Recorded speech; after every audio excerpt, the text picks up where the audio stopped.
What's up, guys? Scott Martin here, live from Lake Okeechobee, dishing out the fishing tips for you. You know, we've talked about a lot of different lures in this series. We've talked about hollow belly frogs, but now I want to talk about what I call the buzz type frog. This is a little bruiser frog here, and the buzz type frog is a type of frog that you basically cast it out and reel it in. I mean, it's just agitating the surface.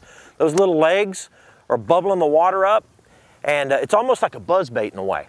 And what happens is these bass will hear that coming. I guess it imitates a frog scurrying across the surface, or maybe even a bluegill running out of the way. And those fish hear that. I make these long casts out in these grass beds and hold my rod tip about this angle right here, and just basically keep that frog on the surface. It's not underwater.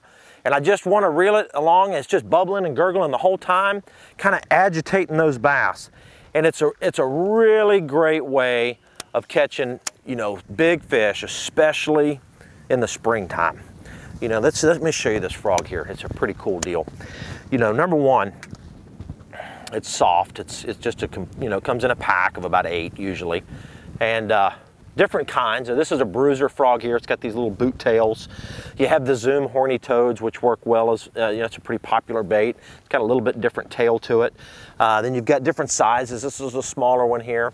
And believe it or not, a little secret I do every once in a while is I'll take this is a bruiser crazy crawl, and I'll reel it on the top of the surface too, because these legs will kind of grab water a lot like these frogs do. But again, in the springtime, especially when these fish are spawning back in these grass flats around lily pads and submerged vegetation, you can take these type frogs, and what you want to do is you want to rig them up. I like them on braid. I like to rig them up on straight braid.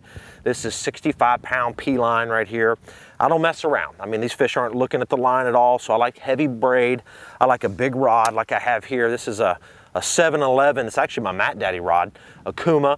But just get a big heavy action rod. You want something, you know, at least 7.6 or so, heavy action for this type of fishing. I like a high-speed reel. 7.3-to-1 is what I prefer. I don't want a real slow reel.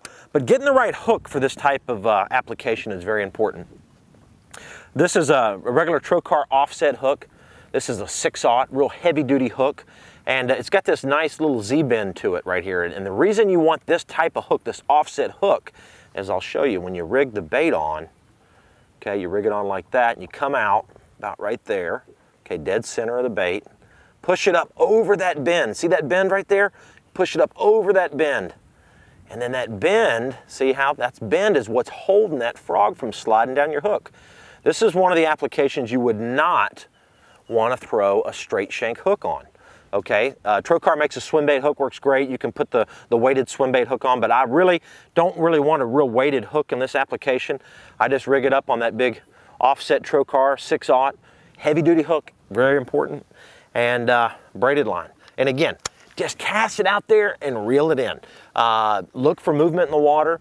You know, every once in a while, I may stop it and let it sink down in a hole, but 90% of the time, I'm consistently moving it. It's a great bait to search with and try to find an area that has some active fish. So the next time you're out fishing and the weather's nice, some fish are up in the shallows, there's a lot of grass, try this type of frog, a buzz type frog, and I guarantee you'll have some fun and you'll have some success. So, hey, before you leave, subscribe to the channel down below, and thanks so much for watching, guys. We'll see you.